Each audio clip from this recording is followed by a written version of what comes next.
હાલો guys, કેમ છે બધા? મજામાં ને? સ્વાગત છે બધાનું મારા નાનકડા મિની વ્લોગમાં. સવારમાં ઉઠીને નેત્રીબેને નાઈ ધોઈને કમ્પ્લીટ કર્યા હતા. તો એણે વેન કર્યું કે મારા મામાની ઘરે જવું છે, એટલે અમારે લઈ જ જવા પડે.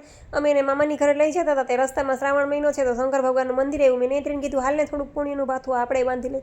આમ તો રોજ કેટલા બધા પાપ કરીએ છીએ. પછી શંકર ભગવાનની પૂજા કરી અને અમે લોકો નીકળી ગયા મારા મમ્મીના ઘરે.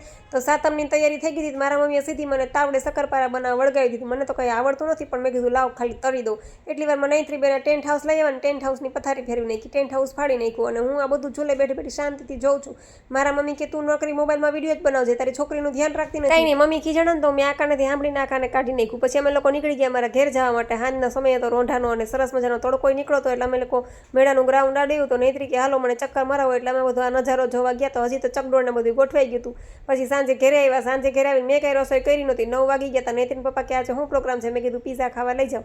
એટલે અમે લોકો બસ જો લાઇટ બંધ કરીને સીધા ઉપડી ગયા પીઝા ખાવા. અને અમે અત્યારે તહેવારના દિવસોમાં તો એટલો બધો ટ્રાફિક હોય ને કે વેઇટિંગમાં વારો આવે. પછી અમે લોકો અંદર ગયા અને ગરમા ગરમ પીઝાનો ઓર્ડર દીધો. એટલી વારમાં નેત્રીન પપ્પા આ સૂપ ને બાઇટિંગ ને બધું લઈ આવ્યા અને અમે લોકો એને આરોગવાનું ચાલુ. તમને મારો આ નાનકડો મિની બ્લોગ ગમ્યો હોય તો ચેનલને લાઈક, શેર અને સબસ્ક્રાઈબ કરવાનું ભૂલતા નહીં. આવજો. જય સિયારામ.